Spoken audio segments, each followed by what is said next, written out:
King Review Print Speaking to the Blind, celebrating 40 years of audio newspaper production.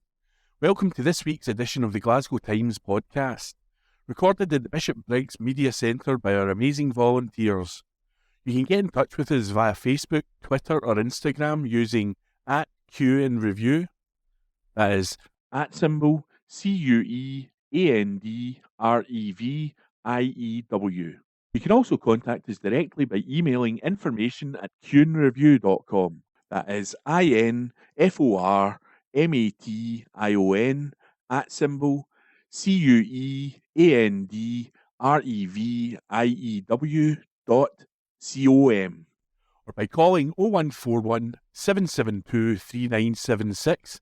That's 0141 772 3976. From the Glasgow Times, Friday the 19th of April, from the news section. Landlord takes tenant to court twice over mouldy home. Report by Stuart Patterson. A tenant who has complained about mould in his flat is being taken to court twice in 1 week by his housing association landlord. Alex Gordon has asked to be moved from his home in the south of the city as he suffers from a mould allergy, and he has reports stating it is exacerbated by his housing conditions, where high levels of mould have been found. Wheatley Homes Glasgow has started legal proceedings to get access to the home. A hearing is to take place at Glasgow Sheriff Court on Monday. Mr Gordon, however, said he wants to be moved from the home, which he said has damaged his health. We previously reported his ongoing battle since 2010 and how he was told there was no mould in his home. A second case, to call 2 days later, is to close a case where Mr Gordon was taking action to try to force what was then the GHA to rehouse him on health grounds. Mr Gordon said the letter states that the cost could be awarded to GHA against him. He said he is a pensioner with no other income and cannot afford any legal costs. He said, "I am being taken to court, but I am a victim, just asking to be rehoused. They have been into the house several times with inspectors and housing officers and have done nothing." He said Wheatley Homes has proposed treating the mould with a solution, then applying bonding and then painting. The tenant has reports from an independent environmental air quality inspector that said it needs to be removed completely. The landlord said it is not seeking costs. A Wheatley Homes Glasgow spokesperson said, "We take every report of damp or mould very seriously and have robust procedures in place to carry out the work quickly." Staff had tried repeatedly to work with Mr Gordon and his representative to arrange a date for any work needing done, but they've refused. This work would include an independent assessor and a full inspection. Any work identified by the assessor will be carried out. This can't happen until we get into the flat. We've now been left with no option but to go to court to get him into the home so we can carry out repairs. We are doing everything we can to help the family find a home which meets their needs. They continue to have our highest priority for rehousing. Despite claims, we are not seeking costs over previous legal proceedings involving Mr Gordon. Mr Gordon has been represented by Sean Clerkin of the Scottish Tenants Organisation. He has made a formal complaint on Mr Gordon's behalf. Mr Clerkin said, "Wheatley Homes are behaving in a very vindictive manner towards my client by threatening to force entry into his home to enforce treatment works that have been shown to be ineffective over the years. Alex Gordon is a very ill man, and for Wheatley Homes Glasgow to pursue him through the courts is an attempt to silence him." And that report was written by Stuart Patterson. From the Glasgow Times, Friday the 19th of April, from the news section. Man jailed after blasting Glasgow home's window with a shotgun. By our court reporter. A serial thug who brandished what appeared to be a gun at a terrified police officer has been sentenced to 40 months. David Docherty pointed the weapon at PC Tom Marshall from the passenger seat of a Citroen in Glasgow's Finnieston on April the 24th, 2021, before the motor sped off. The 35-year-old committed the crime, having months earlier blasted the living room window of a house in the city's Cardonald with a shotgun. Docherty had denied the offences during a trial at the High Court in Glasgow. but jurors today convicted him of a total of 4 charges. He was found guilty of having a firearm or imitation gun with intent to cause PC Marshall to believe violence would be used against him. Docherty was guilty of culpably and recklessly discharging the 12-bore shotgun, as well as possessing the weapon in connection with the Cardonald incident. He was finally convicted of attempting to pervert the course of justice. Docherty is already serving a 4-year sentence imposed last October for torching the cars of prison officers at HMP Kilmarnock. Judge Alistair McFadden told him, "This case represents appalling behaviour in and around Glasgow. This involved an actual shotgun, an apparent weapon of some sort, and an attempt to destroy evidence to interfere with the court of inquiries into serious crime. The sentence will begin at the end of the 4-year jail term." The trial heard how police had pulled the Citroen in Glasgow's Lansfield Quay due to a potential insurance issue. In his speech to jurors, prosecutor Alex Prentice KC said PC Marshall got out and went into the vehicle. Mr. Prentice described how the passenger in the car leaned over and pointed the weapon at the constable, who immediately dropped to his knees. The Citroen then raced off at excessive speeds, even in the face of oncoming traffic. Jurors heard how PC Marshall was left in an upset state by what happened. The vehicle, which was found to have false number plates, was later discovered to have been torched in Mulgai, East Dunbartonshire. Mr. Prentice put to jurors, why would anyone set fire to a car? To remove any possible link to criminality? Docherty was linked to the car due to fingerprints and having been earlier captured on petrol station CCTV filling up such a vehicle. The shooting at the house in Cardonald occurred on July the 28th, 2020. Luckily, no one was in the house at the time. Jurors were told a red Ford Fiesta had been involved. Docherty was found days later at a house in Darnley, East Renfrewshire. There was a Ford Fiesta outside and he had a key which unlocked it. The gunman in the attack was also said to have a supermarket carrier bag. Such an item was also found in this motor. After the verdict, Mr. Prentice revealed Docherty had 22 previous convictions for violence, drugs, robbery and reckless conduct. In an article written by our court reporter. From the Glasgow Times, Friday the 19th of April. From the news section, exclusive. Offensive graffiti supporting Lucy Letby appears in Glasgow. Report is by Kirsty Feerick. Graffiti supporting evil baby killer Lucy Letby has appeared in Glasgow as she tries to appeal her convictions. A huge plant pot outside of Kelvingrove Art Gallery and Museum was painted with the words "Lucy Letby is innocent" on Argyle Street, Finniston in the city's West End. We previously reported how the former nurse was sentenced to 14 whole life orders after she was convicted of the murders of 7 babies and the attempted murders of 6 others, with 2 attempts on one of her victims.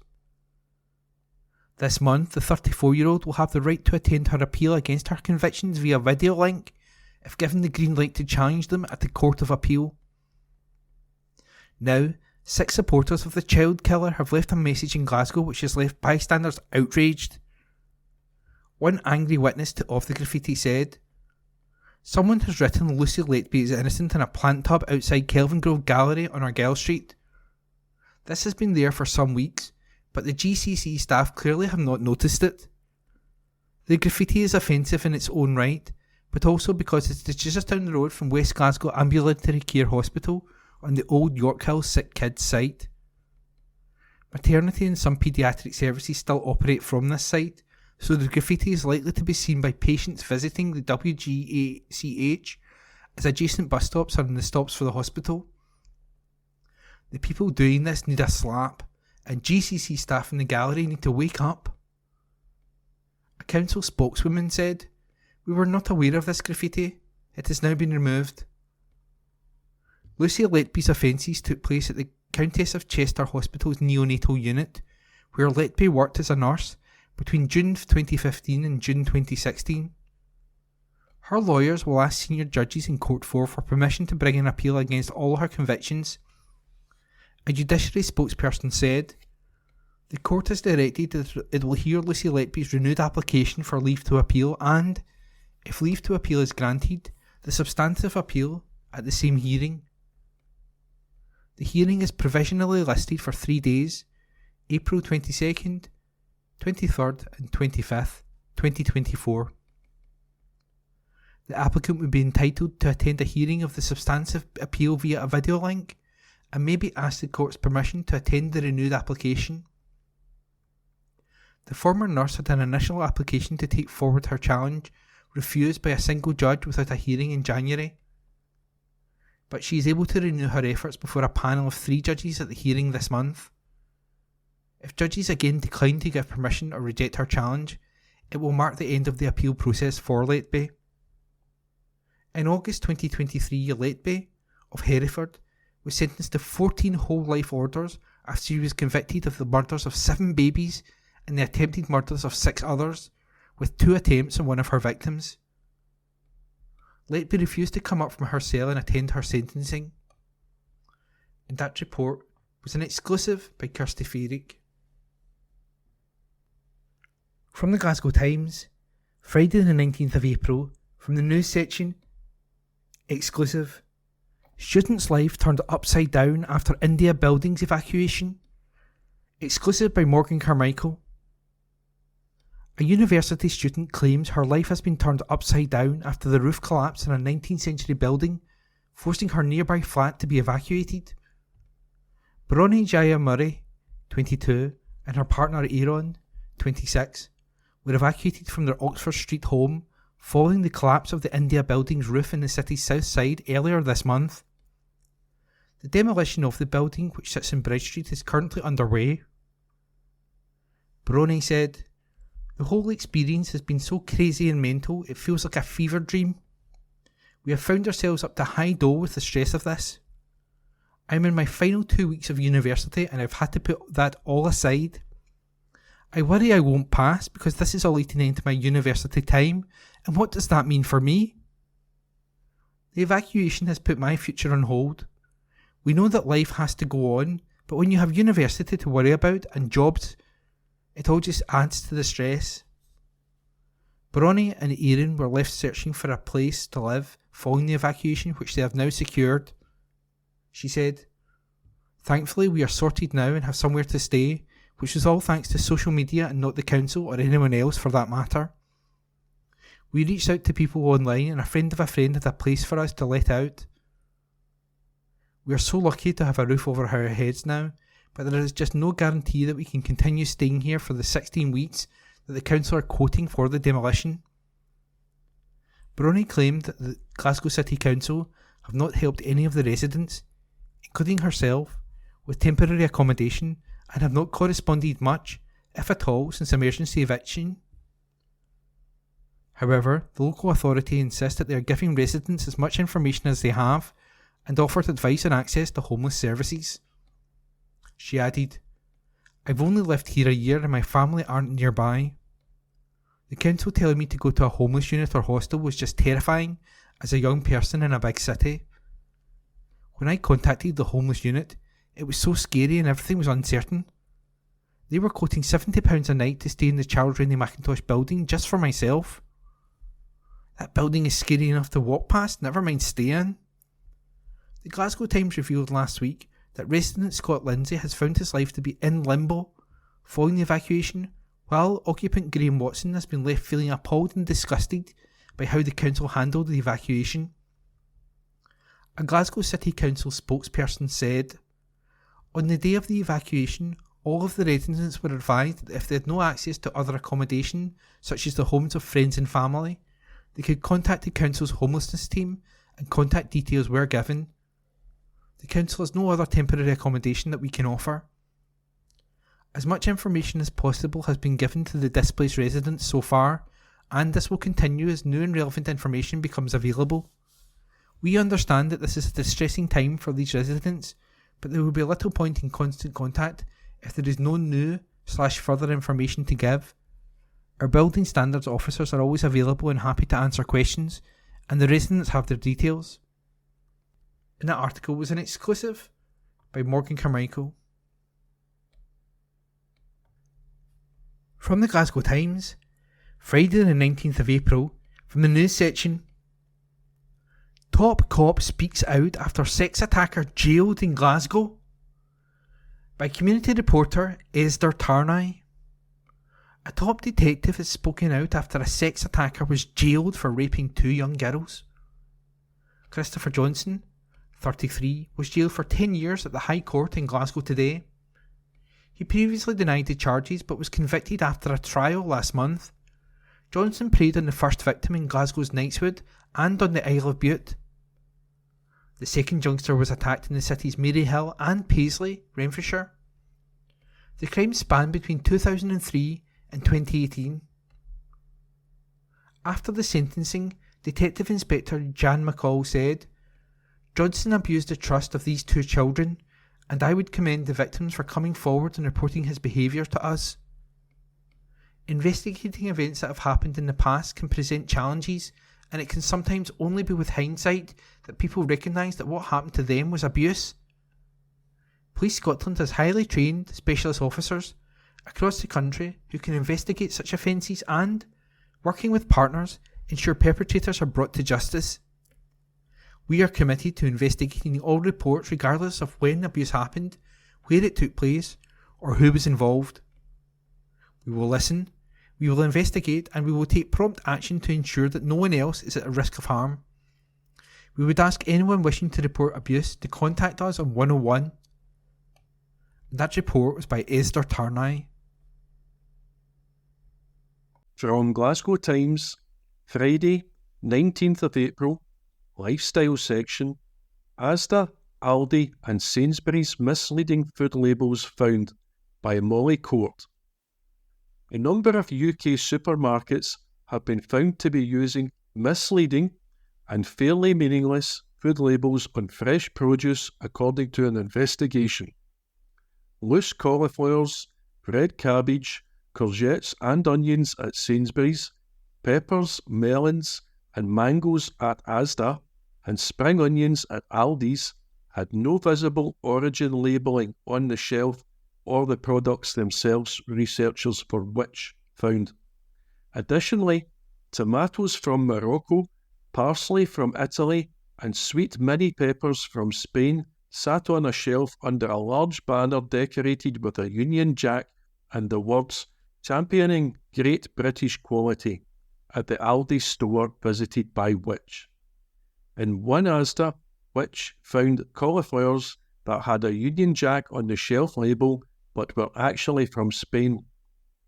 Product labels also had fairly meaningless information such as a pack of sausage rolls from Lidl which stated they were processed using UK and non-UK pork, and a pack of gammon joints at Iceland where the pork was labelled as EU and non-EU origin. Aldi's Crestwood bacon and cheese wraps had Union Jacks and Made in Britain on the front of the pack, even as the label on the back of the pack said they were made with pork from the EU. The same was found with an Aldi steak and gravy pie. The Which investigation comes as a survey of more than 2,000 UK consumers, where the study found that just 51% of people find current origin information presented on groceries helpful. 2/3, 64%, said they would be more likely to buy a product labelled British than one that was not. Almost 3/4 of consumers, 72%, said it was important to know where fresh meat comes from, while 51% said they wanted to know where processed and tinned meat comes from. 2/3, 68%, considered it important to know where fresh fruit and vegetables come from. Current labelling rules require meat, fish, fresh fruit and vegetables, honey and wine to include a country or place of origin. The rules do not generally apply to processed meat or frozen or processed fruit and vegetables. There is a requirement to provide origin labelling if it would be misleading not to. The survey also revealed that 59% of shoppers who check for origin labelling do it because they want to support their local economy, while 58% use it to help assess product quality and 52% use it to try to understand the product's environmental impact. Which said origin labelling needed to be improved if it was to properly help shoppers make informed decisions that align with their values. The watchdog said it would share its findings with the Department for Environment, Food and Rural Affairs for its consultation on fairer food labelling, which launched on March the 15th. Which retail editor L. Clark said, which research has uncovered a surprising amount of inconsistent and misleading food labelling, suggesting that even when the rules are properly adhered to, consumers aren't getting all the information they want about their food's origin. Shoppers want to know where their food comes from for multiple reasons, including supporting British suppliers and making more sustainable choices. Supermarkets should particularly focus on labelling loose fruit and vegetables more clearly, but manufacturers and retailers should also consider providing origin information on more processed meat products so shoppers are armed with the information they need to make informed choices. An Aldi spokeswoman said, "We understand that our shoppers want to know where the food they buy comes from, and we worked hard to ensure that all our labelling complies with the rules. When it comes to fresh fruit and veg, we are proud to support British farmers and aim to stock British produce whenever it's available. Customers understand that at this time of year that isn't always possible, but we remain firmly committed to supporting the British farming community." Asda added, "We have stringent processes in place to ensure country of origin is clearly displayed on the shelf edge and on products themselves where applicable at all our stores. We have reminded our colleagues at this particular store of these processes so that customers are able to clearly see the country of origin." A spokeswoman for Iceland commented, "At Iceland, our products are great quality and value for customers, and we follow UK government guidance on food labelling, including country of origin." A Sainsbury's spokeswoman explained, "We have processes in place to make sure country of origin information is clearly displayed on the product or shelf, and we carry out regular checks working closely with our regulator, the Animal and Plant Health Agency." That article was written by Molly Court. From Glasgow Times, Friday, 19th of April, Lifestyle section, Glasgow's West Fest launches Summer Festival programme by Esther Tarney. West Fest Cultural and Community Festival will launch its full programme tomorrow. The annual celebration promises a colourful array of more than 120 events, performances and activities across the full month of June. Some special highlights will include the return of the famous Kelvin Grove outdoor ceilidh, Bard in the Botanics, and a programme of illustrated talks at Kelvin Hall.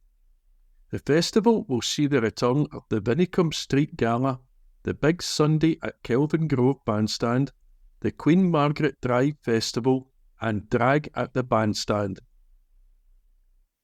The brochure will launch tomorrow with a samba band performance tour across the West End from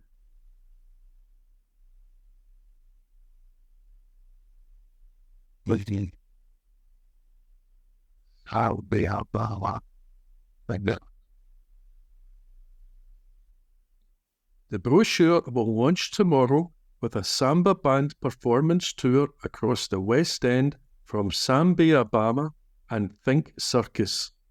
You can find them at Kelvin Grove Park Stewart Memorial Fountain at 1 p.m, Kelvin Grove Gallery's front piazza at 2 p.m, and the Botanical Gardens at 3 p.m. Brendan McElroy, Westfest's director, founded the festival in 2022 in response to the overwhelming demand for community and cultural events in the area. He said, We are absolutely delighted to be launching Westfest's 2024 programme this week. We've been hard at it for 6 months, pulling together a diverse mix of events, with our focus this year being to reach further across the West End to produce and feature events in areas we haven't historically delivered in. After all, the West End is bigger than Hillhead. Things are generally rather bleak for people just now, with the country facing a range of unprecedented challenges. With Westfest, we're focusing on providing some levity and enrichment, and also opportunity for communities to come together. All of the outdoor community events Westfest produces are free and accessible to all, and always will be. That article was written by Esther Tarney. From Glasgow Times, Friday, 19th of April, Lifestyle section, Taylor Swift references Glasgow band on The Tortured Poets Department by Rosie Lewis. Taylor Swift has paid tribute to a Glasgow band on her eagerly anticipated album The Tortured Poets Department. Released on Friday, April the 19th, the singer-songwriter's 11th studio album is believed to heavily reference her breakups with British actor Joe Alwyn and the 1975 frontman Matt Healy. The opening lyrics to the track Guilty as Sin reveals Swift was introduced to the Blue Nile by one of her exes. In the song, she claims she still cries every time she hears their haunting 1989 song Downtown Lights. The lyrics go, "Drowning in the Blue Nile, he sent me Downtown Lights. I haven't heard it in a while. My boredom's bone deep. This cage was once just fine. Am I allowed to cry?" The Daily Record reports an insider said last night, "Taylor loves the Blue Nile and thinks the group are different class, and yes, she was introduced to the band by a former love." The lyrics speak for themselves. Swift dated Alwyn for 6 years before they broke up in April 2023. She then embarked on a controversial but short-lived relationship with Healy before she met her current partner, NFL star Travis Kelce. Founded in 1981, the Blue Nile consisted of Paul Buchanan, Robert Bell, and Paul Joseph Moore. Their early music was built heavily on synthesizers and electronic instrumentation and percussion, with later works featuring guitar more prominently. The band gained critical acclaim for their first 2 albums, A Walk Across the Rooftops, 1984, and Hats, 1989, though they only had 4 top 75 hits in the UK singles chart, with the highest being Saturday Night, which reached number 50 in 1991. The band members gained a reputation for their avoidance of publicity, their idiosyncratic dealings with the recording industry, and their perfectionism and slow work rate. They released 4 studio albums, with their final album, High, released on August the 30th, 2004. That article was written by Rosie Lewis. Glasgow Times News on Monday the 22nd of April. Life-saving defibrillators installed at several Glasgow railway stations. An article written by Ben Waddell. Life-saving defibrillators have been installed at several railway stations across Glasgow. ScotRail has said that 87 defibrillators have now been installed at railway stations throughout the country, after the train operator completed the latest rollout of new machines. The devices are now in place at stations including Charing Cross, Argyle Street, Crossmalouf, Exhibition Centre, Queen Street, Yoker, and at many more. The travel company has installed the new machines in accessible places wherever possible at the stations, and they are available at all times. However, ScotRail has said that there are exceptions where it's been necessary to install them in ticket offices due to security issues. Defibrillators can help to restore heart rhythm when someone goes into cardiac arrest. The rail firm says the completion of the rollout of the equipment has greatly enhanced their availability across the country's railway. Meanwhile, all of the devices are registered with the Scottish Ambulance Service, and the ScotRail network map has been updated to show a green heart beside each station that currently has a defibrillator installed. The information is also held on the circuit, which is the national defibrillator network. This means that when 999 is called and the caller advises the handler of a cardiac event, the handler will check the database and direct the caller to the nearest device. David Lister, who is ScotRail's Safety and Sustainability Director, said, ScotRail recognises that in an emergency, a defibrillator can make the difference between life and death, and we're delighted to have been able to install so many of them at stations across the network. With all of our new devices registered on the national network, it means that if anyone is in need of urgent medical care, they will get that vital support when they need it most. We're delighted to be supporting communities throughout Scotland, and this latest rollout ensures that 87 of our stations now have a machine. An article written by Ben Waddell.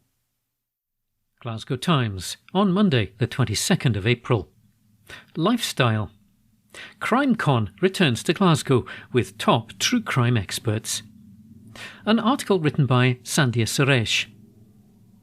The world's leading true crime event is returning to Glasgow with an impressive lineup of experts. CrimeCon takes place on April the 27th at the Hilton Hotel, and true crime enthusiasts, survivors, criminologists, authors, podcasters and law enforcement officers will share their stories.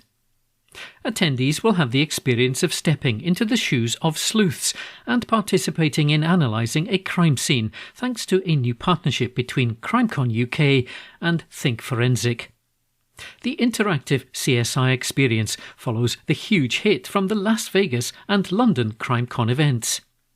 The one-day programme, which is expected to include content from documentary makers and investigative journalists, is held in association with True Crime, a factual entertainment channel and true crime destination. Nancy Bohan, event director of CrimeCon UK, said CrimeCon Glasgow is a key event on the CrimeCon UK calendar now. We are bringing the most comprehensive and compelling true crime event in the UK back to Glasgow to our engaged and incredibly empathetic supporters. The conference offers people a chance to also participate in Cold Tapes, a hybrid podcast and murder mystery game. Attendees are challenged to solve a case for a chance to win £10,000 and earn the title of Super Sleuth of the Year. Guest speakers at this year's CrimeCon Glasgow include Dr. Richard Shepherd, a leading forensic pathologist, Kerry Danes, a best-selling author and forensic psychologist, and Penny Farmer, a freelance journalist and PR consultant, who will be talking about her 40-year search for her brother's killer, as documented in her book Dead in the Water. More information can be found at this web address, www.crimecon.co.uk. An article written by Sandhya Suresh. Glasgow Times, on Monday, the 22nd of April. Lifestyle. The Orchid Fair returns to the Botanic Gardens for the 25th year. An article written by Nicole Mitchell. The only annual orchid show and fair in Scotland is set to return to Glasgow for its 25th year.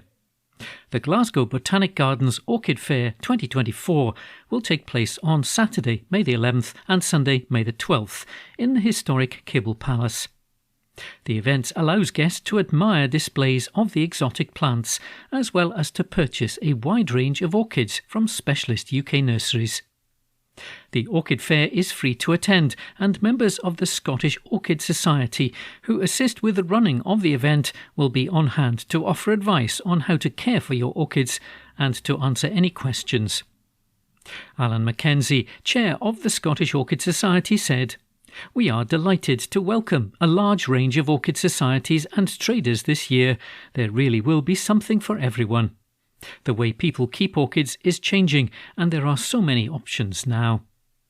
growing tropical orchids indoors is increasingly popular, on the windowsill or under lights, and there are even hardy orchids that can grow happily outside in the garden, as well as those suited to traditional greenhouse growing.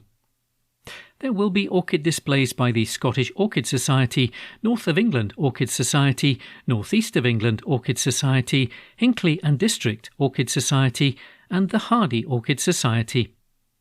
Helen Milner will also return to the event with her award-winning educational exhibit on orchid pollination, while on Saturday, Christine Nicholson, orchid propagator at the Botanic Gardens, will lead a guided tour behind the scenes of their orchid collection. Founded in 1959, the Scottish Orchid Society is the only orchid-based society in Scotland. The group actively supports orchid protection and conservation, as well as growing and caring for their own plants. More details can be found at this web address, www.scotishorchid.org/orchid-fair-2024. An article written by Nicole Mitchell. Glasgow Times on Monday the 22nd of April. Opinion. We need to access finance to deliver climate action.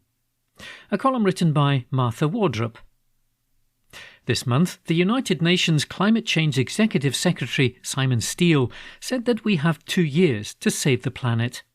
It's vital that we implement much stronger action on the climate crisis and access the significant climate finance that is needed. The Scottish Greens have made it clear that the fossil fuel industry has to face up to the realities of the climate crisis. We cannot live in a world where companies can open up old oil and gas fields in the North Sea and drill for more fossil fuels. There can be no new drilling if we're to reach net zero. We have to take action to stop these cash-hungry fossil fuel giants from prizing open long-abandoned fields. Without Scottish independence, those powers lie at Westminster, and it's utterly shameful that a UK government subsidises the destruction of our climate, with the only benefits being felt by fossil fuel shareholders. Under this Tory government, fossil fuel firms are being given tax breaks to help them. We have to introduce changes to taxation for new drilling to stop. There has to be a focus on efforts to bring together political leaders from England, Wales, Northern Ireland and Scotland as part of a 4 nations climate response group to deliver the just transition to net zero. We need to support a ramping up of action across some of the toughest areas to reduce emissions. We have to provide people and businesses with the assistance they need to cut emissions and build a green net zero economy. Climate plans have to give more investment in greener jobs for workers, including at Musmoran and at Grangemouth. We have to tackle road congestion and deliver integrated tickets to make bus, train, subway and ferry travel easier. There is a need to support the rollout of local traffic demand measures, such as congestion charges used successfully in places like London, Stockholm and in Bergen. This can address the local bottlenecks and cut emissions, with the funds generated used to enhance local bus and other public transport. Fewer queues improve air quality and health and helps businesses save on journey times as we slash car use by 20%. There is a requirement to rapidly invest in electric vehicle charging points so more people and businesses can go electric. More support is required for businesses and households to switch, as well as to enable the decarbonisation of freight. We can look at how non-domestic rates relief can support climate ambitions and encourage investment in zero direct emissions, with a proposal for a new tax to encourage peatland restoration and tree planting. We can work to introduce an aviation departure tax, which will drive down emissions from flying without impact to island services. Scottish Green MSPs have a pivotal role in ensuring that Scotland is accelerating climate action. The climate crisis is the biggest challenge of our lifetimes. Scottish Green councillors will continue to push to ensure that decision-making supports the urgent and accelerated climate action needed across communities in Glasgow. A column written by Martha Wardrop. Glasgow Times News on Monday the 22nd of April. Part of a Glasgow railway line to remain closed due to a sinkhole. An article written by Ben Waddell. Part of a Glasgow railway line is to remain closed until next week after a sinkhole swallowed a section of the track. Network Rail has said that the line between Airdrie and Bathgate is expected to remain closed until next Monday due to the potentially complex nature of the repairs needed to the railway. It comes after we first reported the issue on Sunday the 21st of April. The sinkhole is between Caldercrooks and Drumgelach. Now the rail firm and its contractors are working to establish the sinkhole's size and depth, and the presence of an underground spring is also being looked at as a potential cause. Once investigations are complete, engineers will then be able to put together a repair plan, as well as give a clearer indication of when the line can reopen. In the meantime, ScotRail services between Helensburgh Central and Edinburgh will terminate at Airdrie. A replacement bus service will then connect Airdrie and Bathgate, calling at all intermediate stations in between, with a train shuttle service then running between Bathgate and Edinburgh. Trains between Ballach and Airdrie are not affected. Network Rail has previously shared pictures of the sinkhole on social media. In the images, a large hole can be seen under the tracks. Ross Moran, Interim Route Director for Network Rail Scotland, said, "Sinkholes like this are very unusual on the railway, and our specialist geotechnical engineers are working tirelessly to identify the cause, as well as planning the repairs, so that we can reopen the railway. We understand the inconvenience this incident will cause for passengers, and I'd like to thank those who travel on this route for their patience and understanding while work continues."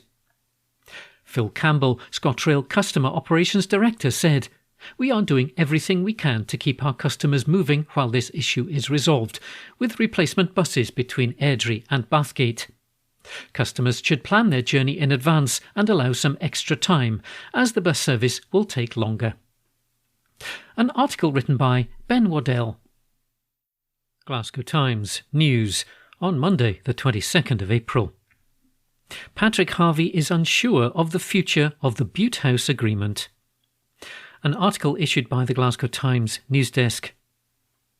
Scottish Greens co-leader Patrick Harvey has said that Scotland is years behind taking action to reduce emissions, and admitted he does not know if the SNP coalition will continue. The SNP's power-sharing agreement at Holyrood could be under threat, as the Greens announced that they will hold a fresh vote on the future of the deal after the Scottish Government ditched its 2030 climate change targets. The Butte House Agreement, which was voted for by members of both parties in August 2021, brought the Greens into government for the first time anywhere in the UK, and gave the SNP a majority in the Scottish Parliament when its votes there were combined with those of the 7 Green MSPs. Mr Harvey, appearing on the Sunday show on BBC Scotland, said focusing on targets is not enough. "It's been clear for a long time now that Scotland is not on track to reach that target," he said. "The truth is that we are not where we should be. We are years behind on actually taking action to reduce emissions. Targets do not reduce emissions." Mr Harvey branded some of the rhetoric self-congratulatory and said other parties which voted for targets voted against the actions. He added, "This is a moment that is critical for the future of climate policy in Scotland, which is the reason Greens are in politics in the first place. It's critical to the future of our party as well, and over the next few weeks we have probably the most important decision to make that we've ever had to make about the future of our party. And I want to make sure that we're all listening to each other and making sure that we genuinely understand and share not just the sense of urgency and the deep disappointment and anger about the fact that Scotland is not on track at the moment, but a focus and determination on action. And my worry is that if we walked away at this point, we would decelerate the climate action. We would see the hand strengthened of the likes of Fergus Ewing, backbencher in the SNP now, who's constantly popping up and having a go at environmental policy and urging the government to slow down." An article issued by the Glasgow Times news desk. Glasgow Times News on Monday the 22nd of April. Scottish Parliament Committee backs Abortion Buffer Zone Bill. An article written by Stuart Patterson. The bill to ban anti-abortion protests directly outside hospitals and health clinics has been backed by a committee of MSPs. The Abortion Services Safe Access Zone Bill is going through the Scottish Parliament and has been before the Health Committee. Today, it's been announced that the committee has approved the general principles of the bill.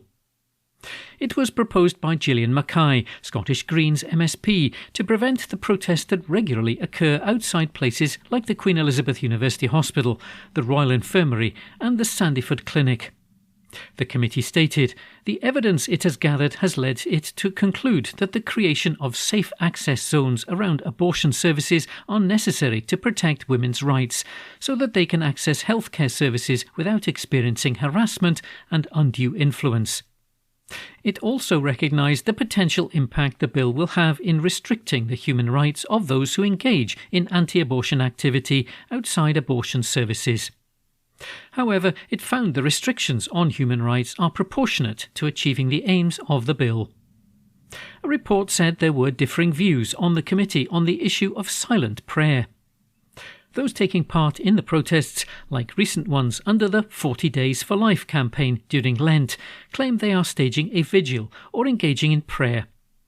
The committee said it would be difficult for the police to decide whether a law has been broken by people silently praying, and that this issue requires further consideration. The committee added that the bill's implementation needs to be subject to ongoing post-legislative review to ensure that these restrictions continue to be proportionate and kept to a necessary minimum. Claire Haughey, MSP, convener of the Health, Social Care and Sport Committee, said, "Our committee is united in backing the Abortion Services Safe Access Zones Scotland Bill. We recognise the strong views it has generated and that not all are in favour of its introduction. But ultimately, we believe the creation of safe access zones around abortion services is necessary to enforce the principle that everyone should be able to access healthcare free from intimidation or harassment. We understand that there are competing human rights at play, but we have concluded that this bill strikes an appropriate balance." She said that there were extensive discussions on the issue of silent prayer, and some members felt this should be exempt. Others, however, felt an exemption would fundamentally undermine its purpose, and that silent prayer can be intimidating to those accessing the services. An article written by Stuart Patterson. From the Glasgow Times, Tuesday the 23rd of April. From the news section, City man with cerebral palsy runs London Marathon. This article is unattributed. A Scottish man with cerebral palsy has completed the London Marathon on Sunday, raising money for two local charities. Andrew Tomlinson, 40, from Glasgow, capped off the 6 major marathons when he finished the London Marathon, having already run in Boston, Berlin, Chicago, New York and Tokyo. Tomlinson has hemiplegic hypertonia cerebral palsy, which means he cannot respond with his left arm or left leg. He was raising funds for the Prince and Princess of Wales Hospice in Glasgow and the My Name's Doddy Foundation, which funds research into treatments for motor neuron disease. "I'm a great rugby fan. I'm a Scot and I grew up watching Doddy Weir when I was a young boy," Tomlinson said after completing the race.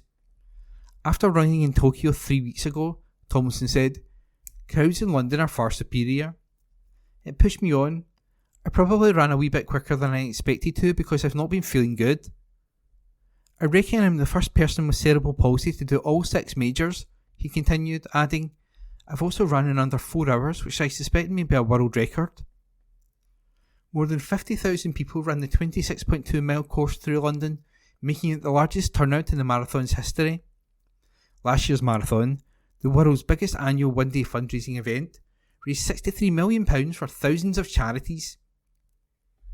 And that article was unattributed. From the Glasgow Times, Tuesday the 23rd of April, from the news section. Person in hospital after train incident. This article is unattributed. A person has been taken to hospital following the closure of a railway line yesterday. A line was closed in both directions as emergency services attended an incident at Hindland Station in the west end of the city. Now, British Transport Police, BTP, has said that officers received reports of a casualty on the tracks at around 4:20 p.m. They confirmed that paramedics attended and a person was taken to hospital. Their condition is unknown, but BTP said the incident has not been treated as suspicious. A spokesperson said, officers were called to Hindland Railway Station at 4:23 p.m. on April the 22nd to reports of a casualty on the tracks. Paramedics also attended and a person was taken to hospital. The incident has not been treated as suspicious. Police Scotland was also contacted for comment, and that article was unattributed.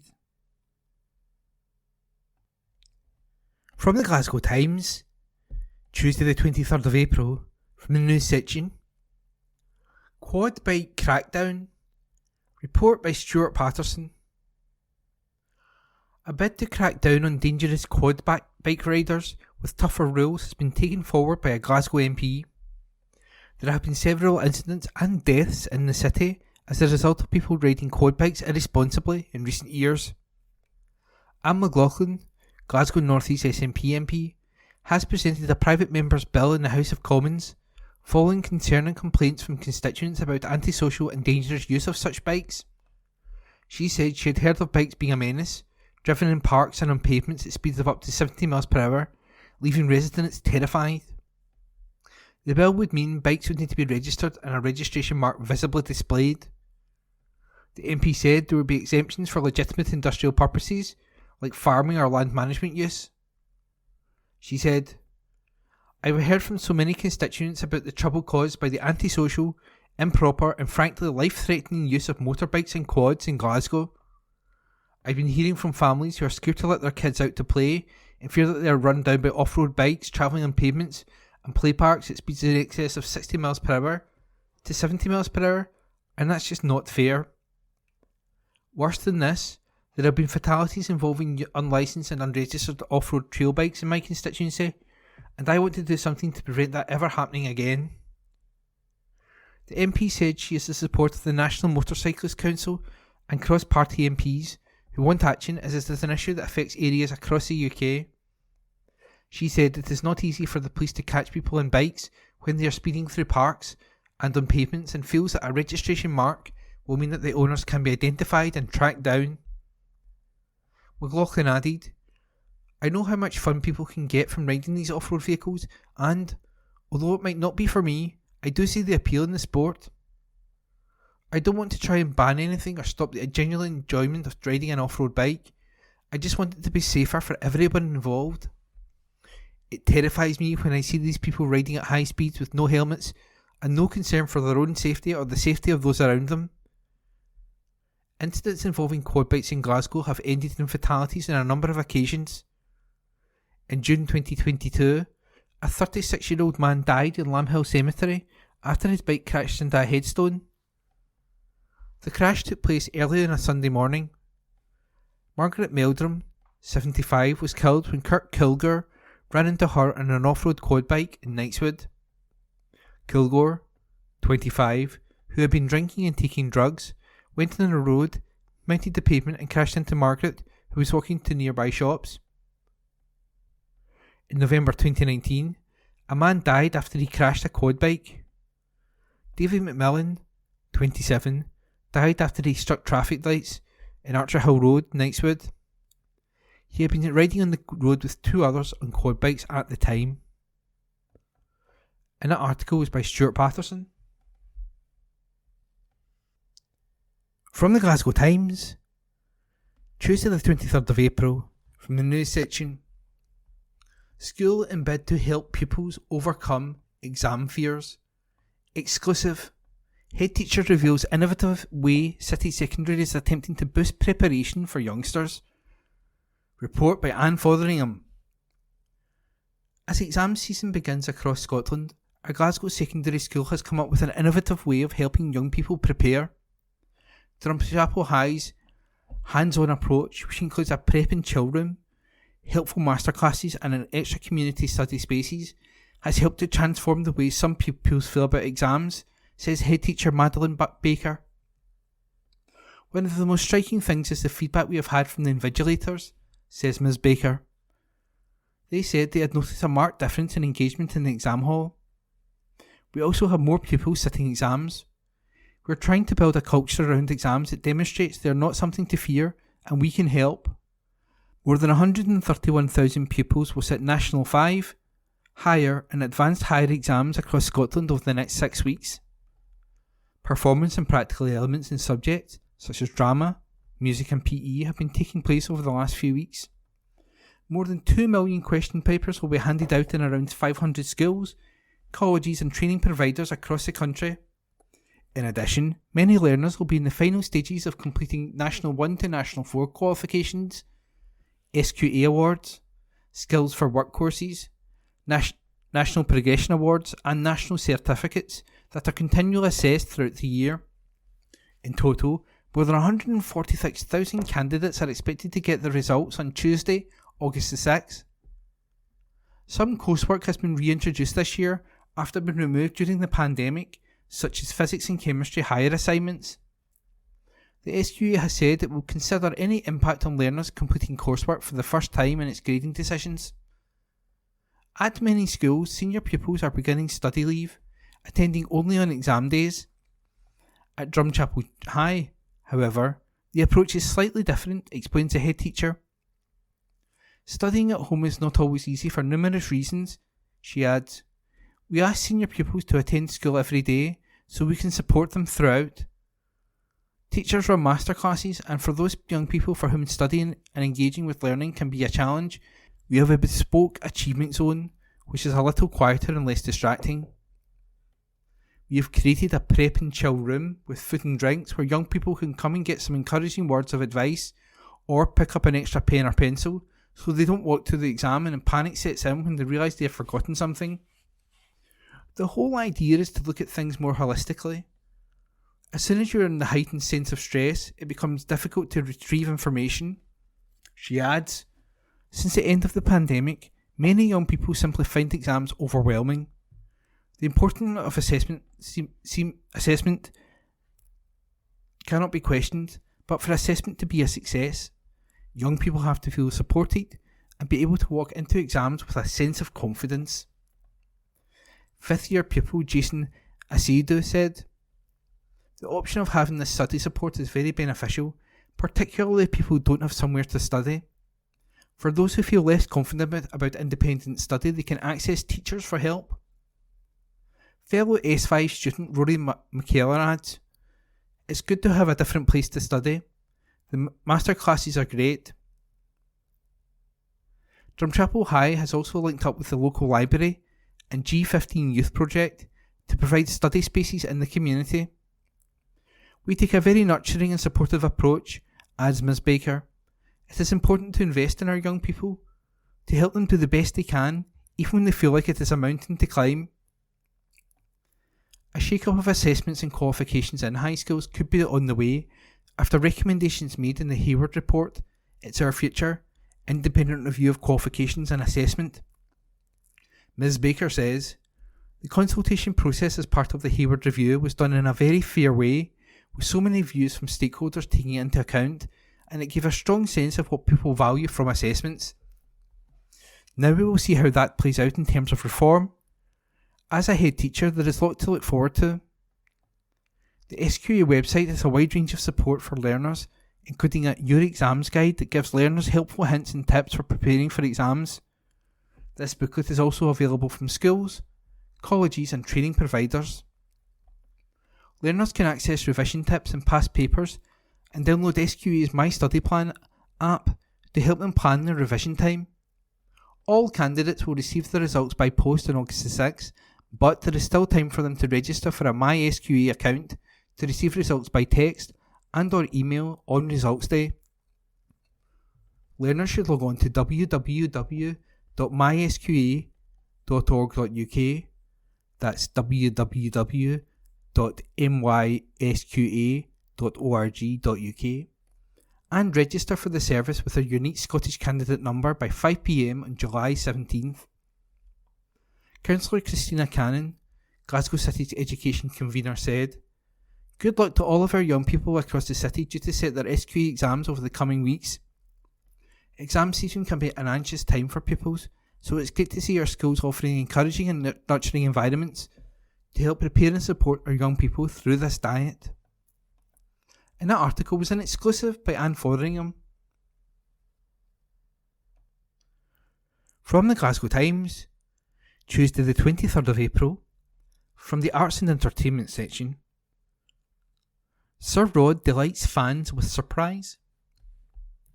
Sir Rod Stewart has delighted fans with a surprise performance at a Glasgow bar over the weekend. The legendary musician got behind the mic at Murphy's Bar on Bell Street in the city on Saturday. In a clip, shared by Scottish country singer Kevin Maguire on social media, the 79-year-old joined Kevin and John McLaughlin, the singer from a Glasgow-based band, Johnny Mark and the Faithful, to sing Maggie May, one of Rod's hit tunes. As the trio belted out the song, the crowd in the pub could be heard cheering and singing along.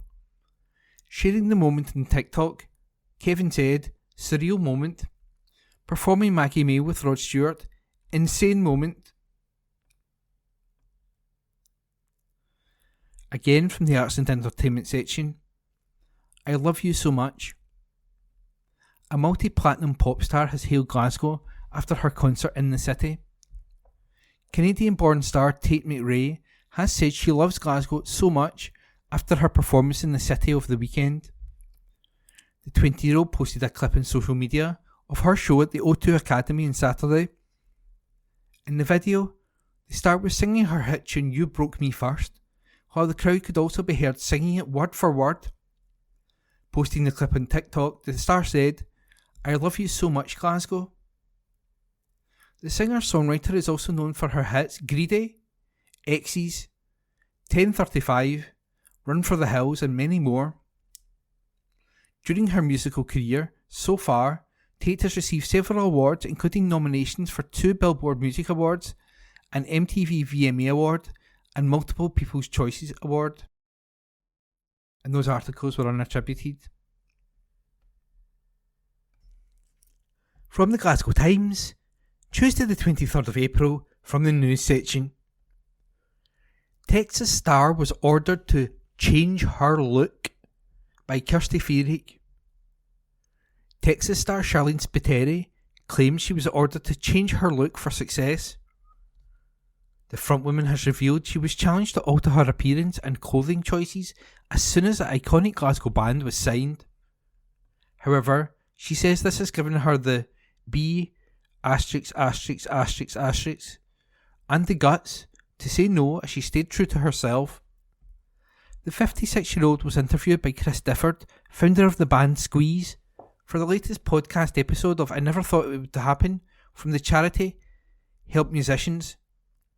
In the episode, Charlene confirmed she's never had a great relationship with the music industry, as she believes that comments telling her to change still happen, but now are completely camouflaged and hidden really well. Charlene also spoke about how she absolutely loved Glastonbury, with the crowd singing along from the first minute of the set, exclaiming, "I didn't think they were going to act the way they did." She revealed how the festival changed things for the band, with the likes of Fred again playing their songs, leading her daughter saying for the first time that she thought her mum was actually quite cool. While reflecting on her career, Charlene feels privileged to still be relevant, particularly as a woman in music. She loves being on stage, but also reveals that touring can be difficult, particularly becoming a schlep after COVID and Brexit, relating how long and laborious the travelling has become. Discussing the band's approach to well-being, Charlene touches on their past experiences with drugs and alcohol, stating, "Members of the band have had their run-ins with drugs and alcohol. We've had moments where somebody has fallen off the stage. However, the band have now changed their mindset to be conscious that there is a job to do and they need to be healthy to work the next day." Help Musicians is a charity that supports musicians across the UK in times of crisis and opportunity, ensuring musicians can achieve their creative potential and sustain a career in music. Sister charity Music Minds Matter puts mental well-being centre stage in music by providing everybody who works in music with the early support, knowledge and tools they need at exactly the time they need them. Find out more about Help Musicians services or make a donation to support its work at helpmusicians.org.uk.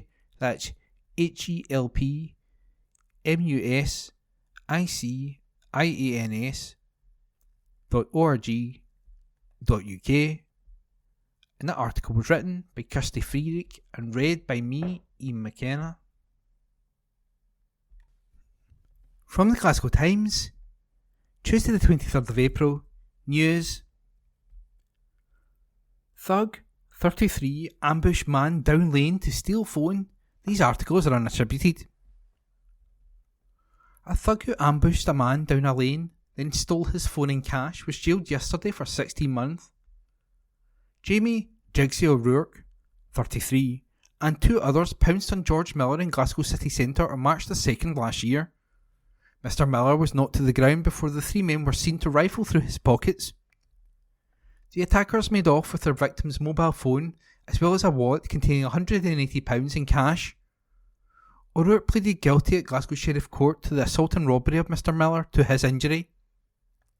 Co-accused Mark McGarvey, Darren Finnegan and James Frey had their not guilty pleas accepted by the Crown. The court heard that O'Rourke, of Rutherglen, 2 others and their victim walked down the lane near the Nike store on Buchanan Street, initially without event. Prosecutor Ryan Watson said, Mr. Miller fell to the ground as he was knocked in the back of his head. 2 witnesses walking past noted the 3 men went through Mr. Miller's pockets, then fled the scene. Mr. Watson added, Mr. Miller got back up and he noticed his mobile phone was going along with his wallet, which contained £180. The victim also discovered there was blood coming from his head. The matter was then reported to the police.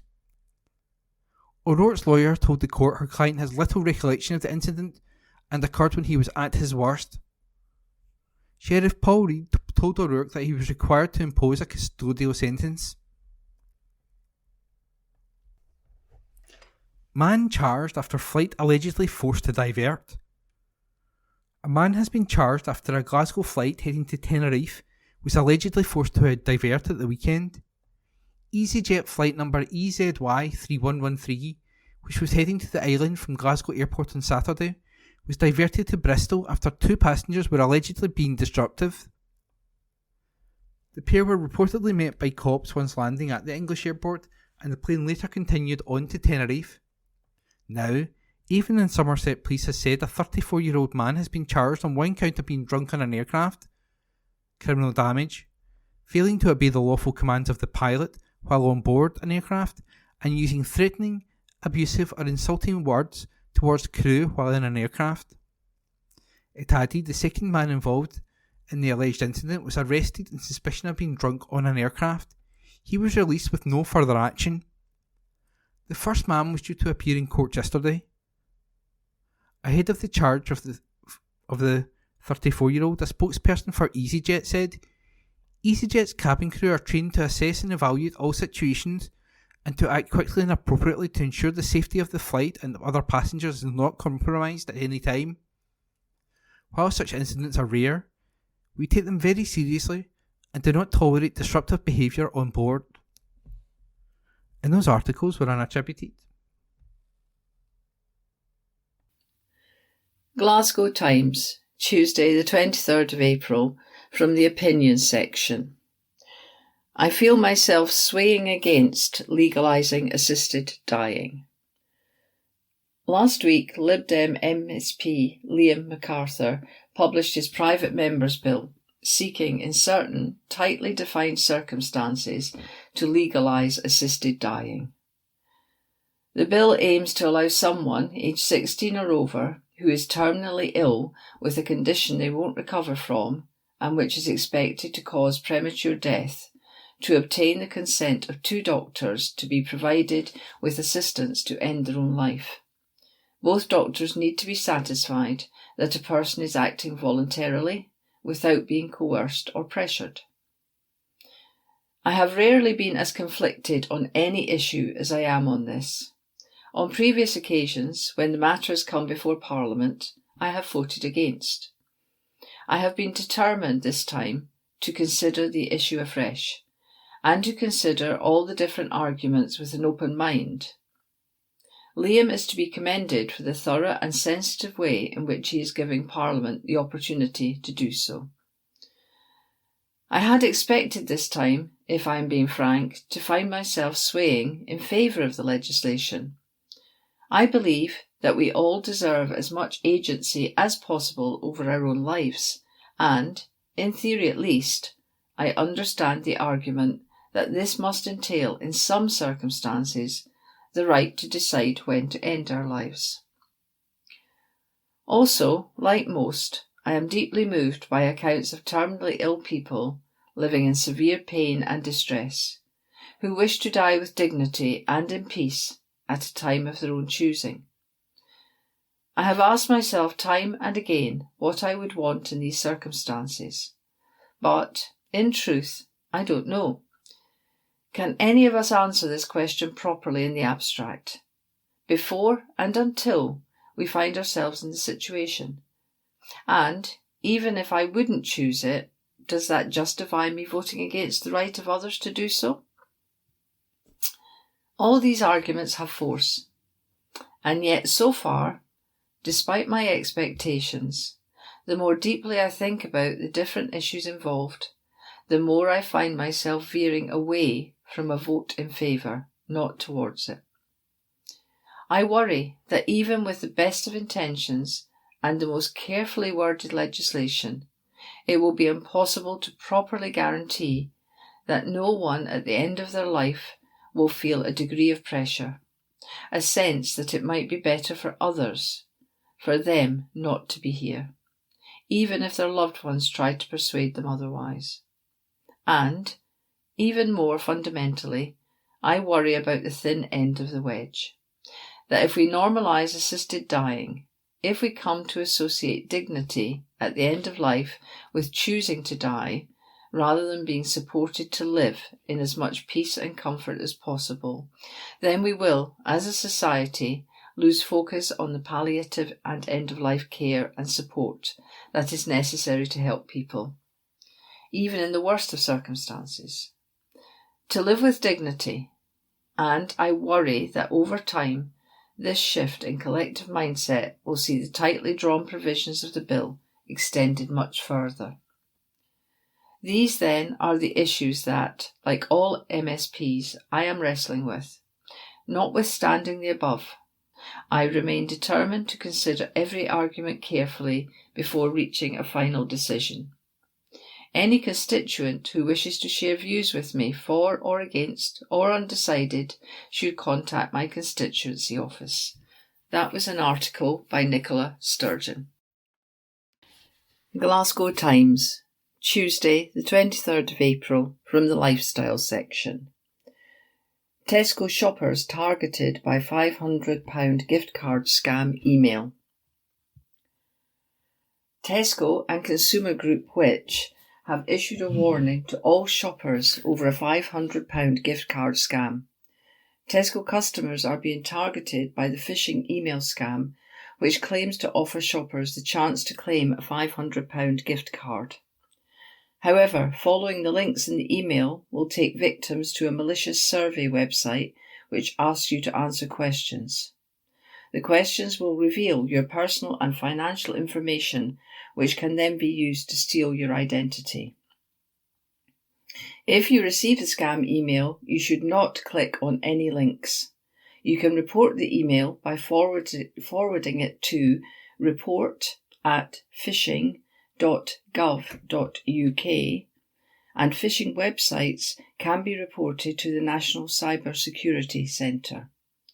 A warning from Tesco said, using fake emails to get hold of someone's personal details is called phishing.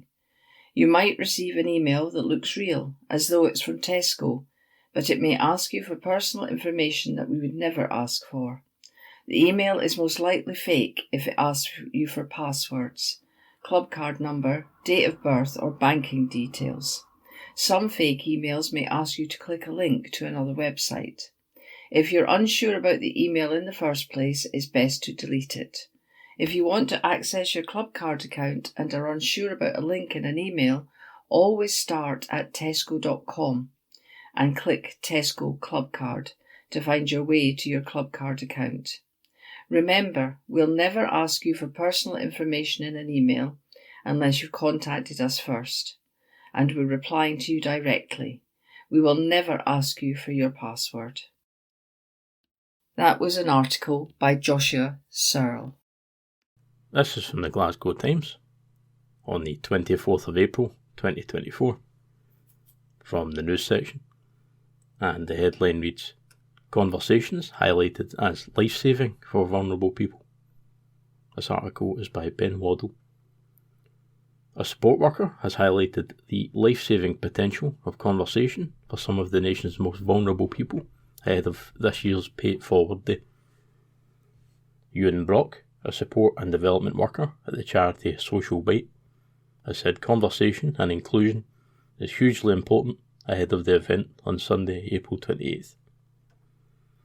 Social Bite's Pay It Forward scheme aims to provide hot food and drinks to thousands of people in need, which Brock has also said can prove crucial in developing trust and providing a sense of inclusion for people who may have experienced traumatic events. The Caring Man has been part of the charity that provides homes, jobs, food and support to people experiencing homelessness for 3 years. Ahead of the day, Ewan has said that the number of people the organisation supports has been rising. Meanwhile, as part of the Pay It Forward Day, Scottish coffee roaster Matthew Algie has donated more than 1,000 coffees to the charity.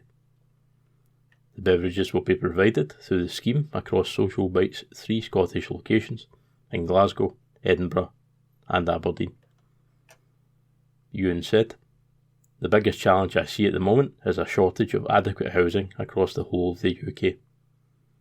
Toward the end of 2023, Edinburgh and Glasgow declared a housing emergency, with more councils following this year. This means more people are finding themselves homeless and declaring it with councils, but there is a lack of permanent and temporary homes, as well as hotels/B&B and emergency accommodation, leaving people with no option but to sleep rough or sofa surf with friends or family if they are able to. The Pay It Forward scheme can support someone by providing food and drinks, but it also allows us to build a trusting relationship with people accessing the service, and then can go on to support them going forward. Conversation and inclusion is hugely important in society and a major part of Social Bite. He added, Isolation and loneliness are silent killers, and research suggests it can be as damaging to someone's health as smoking 15 cigarettes a day. Through Social Bite and Pay It Forward, we can welcome people with a smile, a hot meal and a simple "How are you today?" It can make someone's day that hasn't spoken to anyone and been ignored on the street. A simple "How are you?" can save lives. Mel Swan, Social Bite's Commercial and Operations Director, said, Pay It Forward is a part of the fabric of Social Bite. Food and drink help people at their most vulnerable and lead to other support towards a more stable position in life. It all starts by talking. Matthew Algie's donation of 1,000 cups of coffee will help hundreds of people across Scotland in the coming weeks. Each one offers the possibility of connection and building a relationship that can help someone experiencing homelessness get the support they need. Paying it forward is a small act that can mean a lot and brighten someone's day. It also plays a big part in our ultimate goal of ending homelessness. The Pay It Forward scheme has proved a gateway to thousands of people accessing support with housing applications, benefits applications, and other support services they are entitled to, as well as referrals into Social Bite's Jobs First programme. Paul Chadderton, Managing Director at Matthew Algie, said, Social Bite tirelessly works to address one of Scotland's most pressing issues, homelessness, and is one of our most important partners. This donation will help kick off conversations that can make a difference, as well as preventing a moment of enjoyment at a difficult time for those the charity supports. More importantly, we want to highlight the importance of paying it forward to people across Scotland. A small gesture can make a huge difference to those who need it most. This article was by Ben Waddle. This is from the Glasgow Times on the 24th of April 2024, from the news section, and the headline reads, New care home set to open in Glasgow later this year. This article is by Ben Waddle. A new care home is set to open in Glasgow this year, and it will create several jobs for the area. The new facility, which is called Kelvinside Manor, is being opened by Mel Moore. It will be located on Dorchester Avenue in the city's West End, and it will provide facilities that offer personalised nursing care and support for 48 elderly people, including those with dementia and its related conditions. Once opened, the newly renovated care home will feature a range of amenities, including a cafe, hair and nail salon, private gardens, day rooms and balconies. It will also create 80 jobs in the area in a variety of roles such as nursing, care assistants, service team members, administrators and managers, with recruitment for these jobs starting next month. The facility is expected to open later this year. Mel Moore, Regional Director, Carol Ann Foote, commented, I'm really looking forward to welcoming residents to Kelvinside Manor. This modern luxury home will provide a safe and comfortable environment for residents. Our experience from managing 7 other homes in this region of Scotland means we are equipped with knowledge of the community and will look to continue building strong connections with local members of the public and community groups. Mel Moore Property Director, Michael Gillespie, said, Kelvinside Manor will be a brilliant addition to our care homes here in the west of Scotland. This modern luxury home will be finished to the highest standards and is designed for ease of living with ageing and related health conditions. We will provide tailored plans to meet the care, hospitality and social needs with on-site support of a 24-hour nursing team. This article was by Ben Waddle. This is from the Glasgow Times on the 24th of April 2024, from the news section, and the headline reads, Woman charged after cyclist died following crash in Glasgow. This article is by Ben Waddle.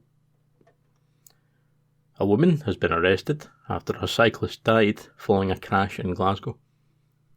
The incident took place on Fielden Street in the city's East End on Monday, May 29th, 2023.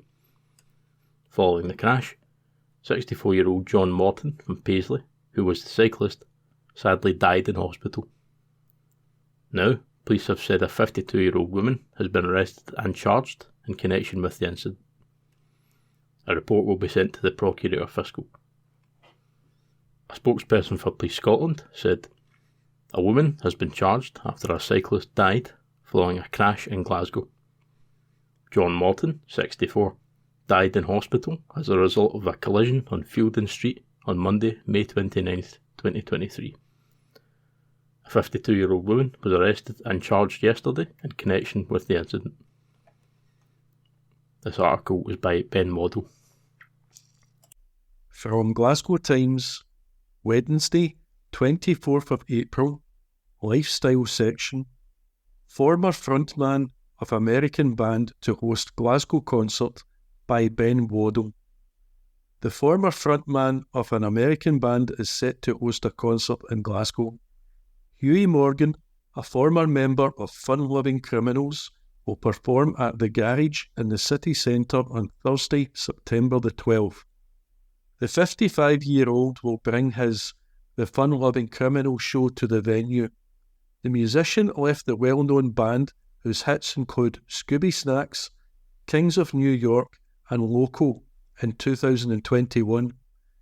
The group were originally founded in 1993 in New York City. The show in Glasgow will also include some special guests, however, they are yet to be revealed. Announcing the gig, Regular Music said, Hughie Morgan, the fun-loving criminal, plays The Garage on Thursday, September the 12th. That article was written by Ben Waddle. From Glasgow Times, Wednesday, 24th of April, Lifestyle section. Glasgow artist shortlisted for prestigious Turner Prize 2024 by Morgan Carmichael. A Glasgow artist has been shortlisted for a prestigious British award. Jasleen Kaur, who was born in the city but now lives in London, has been nominated for the 2024 Turner Prize, an annual prize presented to a British visual artist and organised by the Tate Gallery. Kaur, nominated alongside artists Io Abad, Claudette Johnson and Delaine Lebas, has been shortlisted for her work Alter Alter at Tramway, Glasgow, which showcased her journey growing up in Glasgow's Sikh community. The exhibition used family photos, a red sports car covered with an ornamental doily mat, iron brew and kinetic handbells. The 37-year-old has previously showcased her work at the Victoria and Albert Museum by looking at popular Indian cinema through Europe. An exhibition of the shortlisted work will be held at Tate Britain from September 25th to February the 16th, with the winner announced at the ceremony at London's Tate Britain on December the 3rd. The winner will receive £25,000, while those shortlisted will be awarded £10,000. Alex Farquharson, director of Tate Britain and chairman of the Turner Prize jury, said, "It is an honour to announce such a fantastic shortlist of artists, and I cannot wait to see their exhibition at the Tate Britain this autumn. All four of them make work that is full of life. They show how contemporary art can fascinate, surprise and move us, and how it can speak powerfully of complex identities and memories, often through the subtlest of details. In the Turner Prize's 40th year, this shortlist proves that British artistic talent is as rich and vibrant as ever. This will be the award's 40th anniversary and will see the event return to London's Tate Britain for the first time in 6 years." That article was written by Morgan Carmichael. That concludes this week's edition of the Glasgow Times podcast. Please remember to subscribe to our channels at Q and Review and to tell your friends about our service.